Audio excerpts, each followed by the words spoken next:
Hi friends, welcome to my channel. ఈరోజు అయితే మనం వరి ప్యాలలతోటి బెల్లంతో మురుముర లడ్డు తయారు చేయబోతున్నాం. ఈ తయారు చేసే విధానానికి కావాల్సిన పదార్థాలు రెండు: ఒకటి బెల్లము, రెండవది వరి ప్యాలలు. వరి ప్యాలలు మరియు ఈ బెల్లం మిశ్రమంతో మనము లడ్డు చేయబోతున్నాము. ఈ బెల్లం అయితే ముందుగా ఇలా దంచుకోవాలి. సన్నగా దంచుకొని ఈ మిశ్రమాన్ని కొంచెం పొడిలాగా తయారు చేసుకుంటే బాగుంటుంది. ఎందుకంటే దీన్ని వేడి చేయవలసి వస్తుంది, అలాగే ఉంచితే టైం చాలా తీసుకుంటుంది. కాబట్టి మనము దీన్ని ఇలా దంచుకొని సన్నము స్టవ్ మీద అయితే ఇలా ప్యానంలో అయితే పెట్టుకోవాలి. ఈ ప్యానంని తక్కువ మంటతో తక్కువ ఫ్లేవర్తో దీన్ని అయితే స్టవ్ని ఉంచాలి. తర్వాత ఈ బెల్లం అయితే అందులో పోసి కలుపుతూ ఉండాలి. కొంచెం ఒక టీ స్పూన్ అంత వాటర్ తీసుకుంటే బాగుంటుంది. తీసుకోకుండా బాగుంటుంది. కాబట్టి కొంచెం మాడకుండా మనము ఈ వాటర్ని అయితే టీ స్పూన్ అంతా అయితే తీసుకొని ఆ బెల్లంలో అయితే వేయాలి. వేసిన తర్వాత, ఎందుకంటే బెల్లం త్వరగా కరుగుతుంది, లేకపోతే ఆ వాటర్ వేయకుంటే కొంచెం టైం పడుతుంది. ఇలా అయితే ఈ ముక్కలు అయితే ఈ వాటర్ మరిగిన తర్వాత ఇలా కరిగిపోతూ ఉంటాయి. దీన్ని అయితే మిశ్రమంగా ఇలా పొయ్యి మీదనే దీనికి కలుపుతూ ఉండాలి. చిక్కపడే వరకు కలుపుతూ ఉండాలి. ఈ బెల్లం ఎంతగా చిక్కపడాలంటే ఈ పానకం లాగా తయారు అవ్వాలి.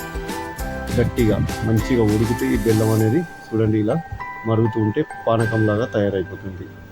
ఈ పానకం కొంచెం ఒక 10 minutes స్టవ్ మీదనే ఇలానే మరుగుతూ ఉండాలి. ఈ మరుగుతూ ఉంటే కలుపుతూనే ఉండాలి. ఎందుకంటే అది అలానే ఉంటే అది వండుకుంటుంది. కాబట్టి మనము దీన్ని అలాగే కలుపుతుండాలి. చిక్కబడిన తర్వాత ఈ పానకం అనేది గట్టి పడుతుంది.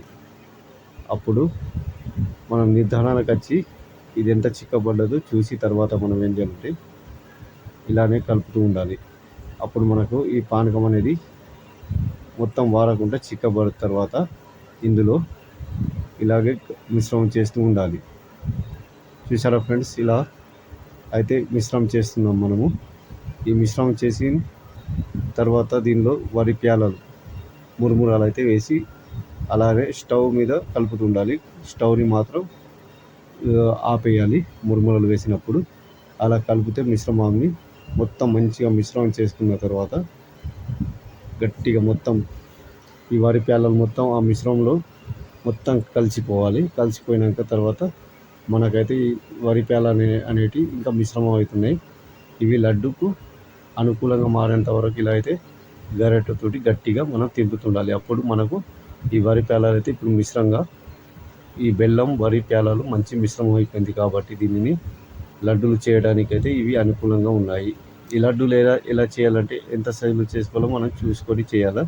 ముందుగా అయితే కొంచెం వాటర్ తీసుకొని ఆ వాటర్ అనేది మన చేయికి అతికించుకొని, ఎందుకంటే ఇవి వేడి ఉంటాయి కాబట్టి మన చేయికి అతుక్కోకుండా ఉండడానికి, తగులుకోకుండా ఉండడానికి వాటర్ యూజ్ చేసి ఇలా అయితే మనం ఈ మురుముర లడ్డును అయితే తయారు చేస్తాము. ఈ లడ్డు చేసే విధానం వచ్చి చాలా ఈజీ అండి. 15 minutesలో అయితే మనకు ఇలా మొత్తం చూడండి లడ్డూలు అయితే తయారైపోతున్నాయి.